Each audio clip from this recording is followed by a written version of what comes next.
आज आपण स्वराज्याचा कारभार या पाठाविषयी अधिक माहिती घेणार आहोत. शिवाजी महाराजांनी स्वराज्याची स्थापना केली आणि त्यानंतर स्वतःचा राज्याभिषेक करून घेतला. राज्याभिषेकानंतर त्यांनी दक्षिण दिग्विजय केला, म्हणजे दक्षिणेकडील भाग जिंकून घेतला आणि आपल्या स्वराज्याचा विस्तार केला. शिवरायांच्या स्वराज्यात महाराष्ट्रातील नाशिक, पुणे, सातारा, सांगली, कोल्हापूर, सिंधुदुर्ग, रत्नागिरी, रायगड व ठाणे या जिल्ह्यांमधील बराचसा प्रदेश अंतर्भूत होता. त्याचप्रमाणे कर्नाटक, आंध्र प्रदेश आणि तमिळनाडू राज्यातील काही भाग स्वराज्यात समाविष्ट झाला होता. आणि अशा रीतीने विस्तारत गेलेल्या स्वराज्याचा कारभार सुरळीतपणे व्हावा आणि त्यामध्ये लोकांचं कल्याण साधलं जावं यासाठी महाराजांनी स्वराज्याची घडी बसवली. म्हणजे शिवरायांनी स्वराज्याची घडी का बसवली? तर शिवाजी महाराजांचा विस्तारत गेलेला जो स्वराज्याचा कारभार आहे तो कारभार सुरळीतपणे व्हावा आणि त्यामध्ये लोकांचे कल्याण साधले जावे यासाठी महाराजांनी स्वराज्याची घडी बसवली. तर स्वराज्याची घडी कशी बसवली याविषयीची जी माहिती आहे ती माहिती आपण आता या पाठामध्ये घेणार आहोत. प्रथम आहे अष्टप्रधान मंडळ. महाराजांनी राज्याभिषेकाच्या प्रसंगी अष्टप्रधान मंडळ नियुक्त केले. म्हणजे राज्यकारभाराच्या सोयीसाठी त्याची 8 खात्यांमध्ये विभागणी केली आणि प्रत्येक खात्यासाठी एक प्रमुख नेमला.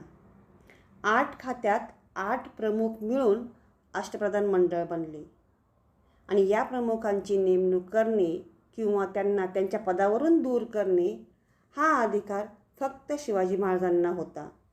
आता आपण शिवाजी महाराजांचं अष्टप्रधान मंडळ पाहूया. प्रधानाचे नाव, त्याचं पद आणि त्याचं काम. यातील पहिलं आहे मोरो त्रिंबक पिंगळे. त्यांचं पद होतं प्रधान आणि त्यांचं काम होतं राज्यकारभार चालवणे आणि जिंकून घेतलेला जो प्रदेश आहे त्या प्रदेशाची व्यवस्था पाहणे. 2 आहेत रामचंद्र निळकंठ मुजुमदार. यांचं पद होतं अमात्य आणि त्यांचं काम होतं राज्याचा जमा खर्च पाहणे. 3 आहेत अण्णाजी दत्तो. हे सचिव होते आणि त्यांचं काम होतं सरकारी आज्ञापत्रे तयार करणे. 4 होते दत्ताजी त्रिंबक वाकनीस. हे मंत्री होते आणि ह्यांचं काम होतं पत्रव्यवहार सांभाळणे. 5 हंबीरराव मोहिते. हे सेनापती होते आणि त्यांचं काम होतं सैन्याची व्यवस्था ठेवणे व राज्यरक्षण करणे. 6 रामचंद्र त्रिंबक डबीर. हे सुमंत होते. यांचं काम होतं परराज्यांशी संबंध ठेवणे. 7 निराजीरावजी. हे न्यायाधीश होते, त्यामुळे ह्यांचं काम होतं न्यायदान करणे. आणि 8 मोरेश्वर पंडितराव. हे पंडितराव होते, त्यांचं काम होतं धार्मिक व्यवहार पाहणे. आणि अशा प्रकारे आपापल्या खात्याच्या कामासाठी हे जे प्रमुख होते ते महाराजांना जबाबदार होते. हे अष्टप्रधान मंडळाची नेमणूक करताना शिवरायांनी त्यांचे गुण आणि कर्तृत्व पाहून त्यांची निवड केली. महाराजांनी त्यांना इनामे, वतने किंवा जहागिरा दिल्या नाहीत, तर त्यांना रोख पगार आणि तोही भरपूर दिला. आता ह्यानंतर आहे शिवाजी महाराजांचं शेतीविषयी धोरण. शेती हा खेड्यातील मुख्य व्यवसाय होता आणि अजूनही आहे. महाराजांना शेतीचं महत्त्व माहीत होतं, त्यामुळे त्यांनी शेतकऱ्यांच्या हिताकडे लक्ष दिलं. त्यांनी अण्णाजी दत्तो या आपल्या कर्तबगार आणि अनुभवी अधिकाऱ्यावर जमीन महसुलाची व्यवस्था लावण्याची जबाबदारी सोपवली. ठरवून दिलेल्या रकमेपेक्षा अधिक महसूल गोळा करू नये अशी ताकीद त्यांनी आपल्या अधिकाऱ्यांना दिली. त्याचप्रमाणे पडीक जमीन लागवडीखाली आणण्यासाठी त्यांनी उत्तेजनसुद्धा दिले. अतिवृष्टी म्हणजे खूप पाऊस पडणे वा अवर्षण यामुळे पीक हातचे गेले किंवा शत्रू सैन्याने गावचा प्रदेश उद्ध्वस्त केला, म्हणजे शत्रू जेव्हा गावामध्ये प्रवेश करायचे तेव्हा शेतामधील जे पीक आहेत ते पीक उद्ध्वस्त करायचे. आणि तर अशा सर्व प्रसंगी गावकऱ्यांना शेतसारा किंवा इतर जे कर आहे यांच्यामध्ये सूट देण्यात यावी असा शिवाजी महाराजांचा आदेश होता. तसेच अशा प्रसंगी शेतकऱ्यांना बैल जोड्या, नांगर आणि पेरणीसाठी चांगले बी बियाणे पुरवावे अशी त्यांची अधिकाऱ्यांना आज्ञा होती. अशा प्रकारे शिवरायांचं शेतीविषयी धोरण हे दूरगामी होतं. तर यानंतर आहे तत्कालीन खेड्यांचे अर्थकारण. अर्थ म्हणजे पैसा. म्हणजे त्यावेळी खेड्यांची आर्थिक व्यवस्था कशी होती, तर शेती व्यवसाय हा खेड्यातील अर्थकारणाचा कणा होता. म्हणजे शेती हा व्यवसाय त्यावेळेचा महत्त्वाचा होता आणि खेड्यामध्ये शेती व्यवसायाला पूरक असे व्यवसाय चालत. म्हणजे शेती व्यवसाय करता करता अजूनही जोड व्यवसाय करायचे. गावातील जे कारागीर होते ते वस्तूंचं उत्पादन करत आणि ते स्थानिक लोकांच्या गरजा भागवत. या अर्थाने खेडे हे स्वयंपूर्ण होते. शेतकरी आपल्या उत्पादनातून आवश्यक तो वाटा कारागिरांना देत. या वाट्यास बलुत असे म्हणत. म्हणजे कारागीर शेतीसाठी जी उपयुक्त साधनं आहेत किंवा साहित्य आहे ते तयार करायचे आणि शेतकऱ्यांना ते द्यायचे. त्या बदल्यात शेतकरी त्या कारागिरांना आपल्या शेतीच्या उत्पादनातून जो आवश्यक तो वाटा कारागिरांना द्यायचे. त्यानंतर आहे व्यापार व उद्योग. व्यापार वृद्धीशिवाय राज्य भरभराटीस येत नाही हे महाराजांनी ओळखलं होतं आणि व्यापाऱ्यांमुळं नवीन नवीन आणि गरजेच्या वस्तू राज्यामध्ये येतात.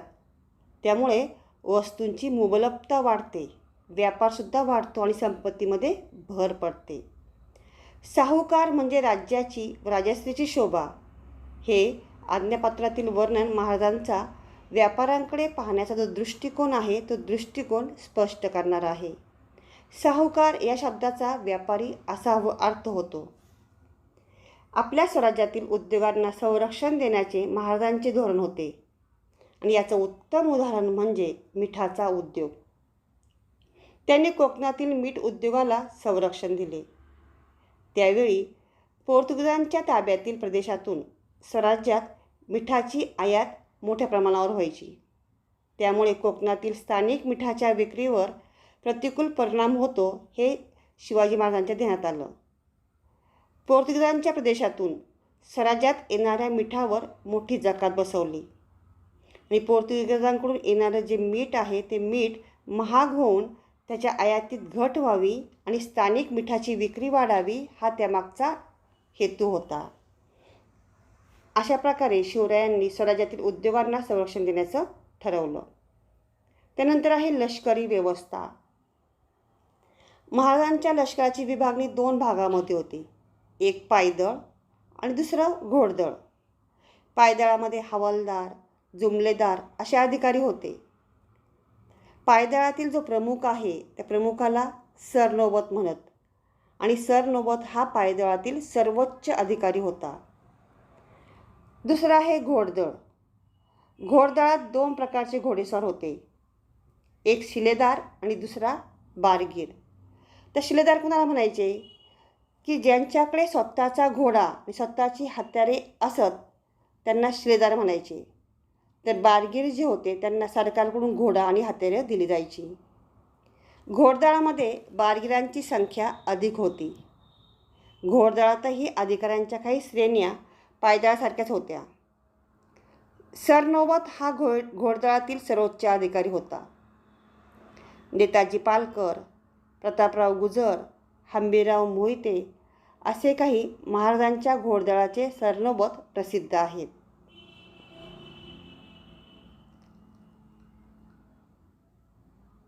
पुढचं आहे हेर खाते. स्वराज्याचे शत्रूपासून संरक्षण करणे आणि म्हणजे हे आवश्यक होतं आणि यासाठी शत्रूच्या हालचालींवर नेमकी माहिती वेळेवर मिळवावी लागेल. कारण शत्रू काय करतो, त्याची हालचाली काय आहेत आणि ह्या हालचालीवर योग्य वेळी योग्य माहिती मिळवावी लागेल आणि ही माहिती काढून ती महाराजांना देण्याचं काम जे आहे ते काम हेर खात्याकडे होतं. त्यांचं हेर खातं अत्यंत कार्यक्षम होतं आणि त्यांच्या शिवरायांच्या हेर खात्याचा प्रमुख होता बहिर्जी नाईक. तो निरनिराळ्या ठिकाणची माहिती काढून आणण्यात पटाईत होता. त्यांनी सुरतेच्या मोहिमेपूर्वी सुरतेची खडानखडा माहिती काढून आणलेली होती. म्हणजे शिवराजांच्या हेर खात्याचा प्रमुख कोण होता? बहिर्जी नाईक. ह्यानंतर किल्ले. मध्ययुगामध्ये किल्ल्याचे महत्त्व अनन्यसाधारण होते. किल्ला ताब्यात असला की आजूबाजूच्या प्रदेशावर लक्ष आणि नियंत्रण ठेवता येते हे शिवरायांनी जाणलं होतं. परकीय आक्रमण झाल्यास किल्ल्याच्या आश्रयाने आपल्याला प्रजेचं रक्षण करता येतं. किल्ल्यावर अन्नधान्य, युद्धोपयोगी साहित्य, दारुगोळा ह्यांचा साठा करता येतो. आणि स्वराज्य स्थापनेच्या कार्यातील किल्ल्यांचे महत्त्व शिवरायांनी आज्ञापत्रामध्ये सांगितले आहे ते असं: हे राज्य तर तीर्थरूप थोरले कैलासवासी स्वामींनी गडावरूनच निर्माण केलेले आहे. त्यामुळं शिवरायांच्या स्वराज्यामध्ये सुमारे 300 किल्ले होते.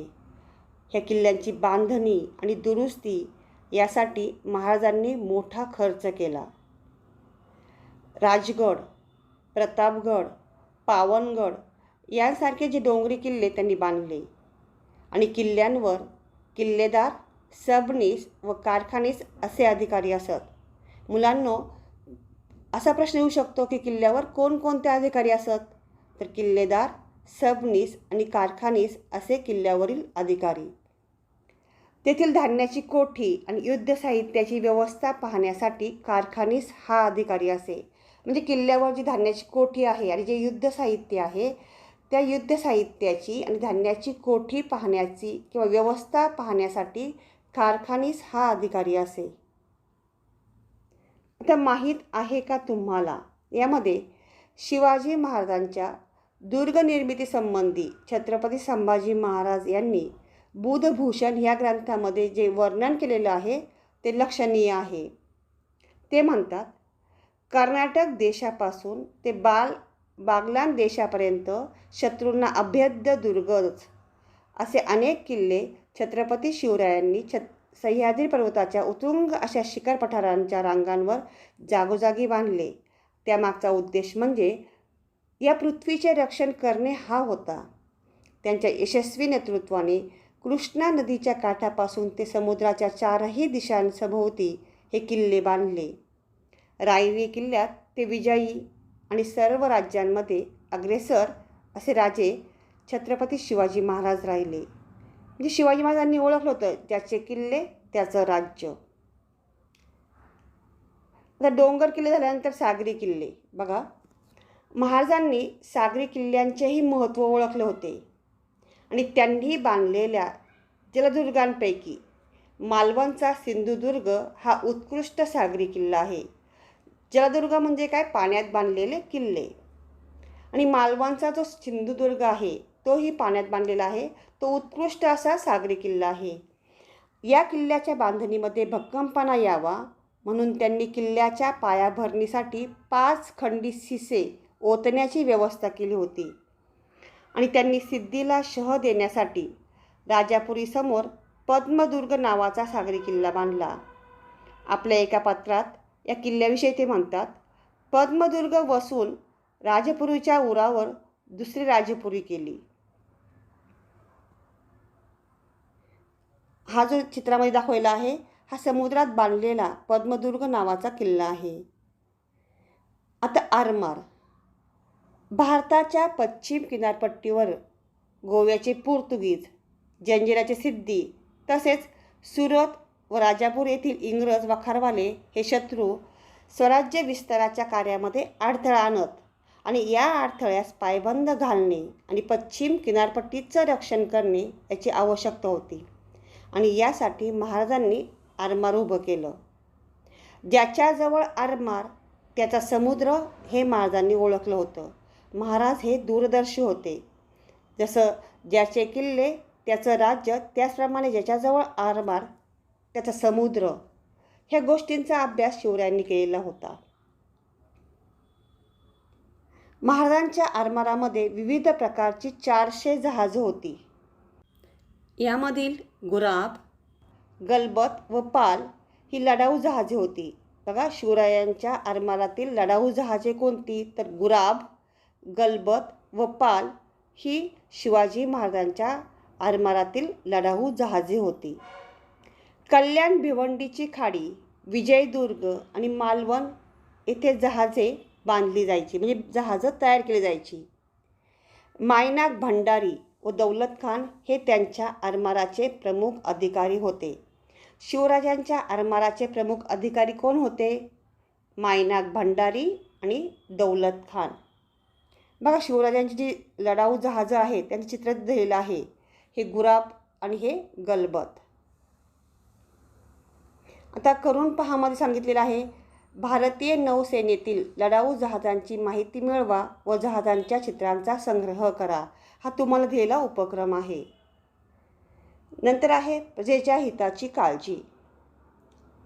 इतर राज्यांप्रमाणे शत्रूच्या ताब्यातील प्रदेश जिंकावेत आणि त्या ठिकाणी आपलं वर्चस्व निर्माण करावे एवढी मर्यादित आकांक्षा बाळगून महाराजांनी कार्य केलं नाही.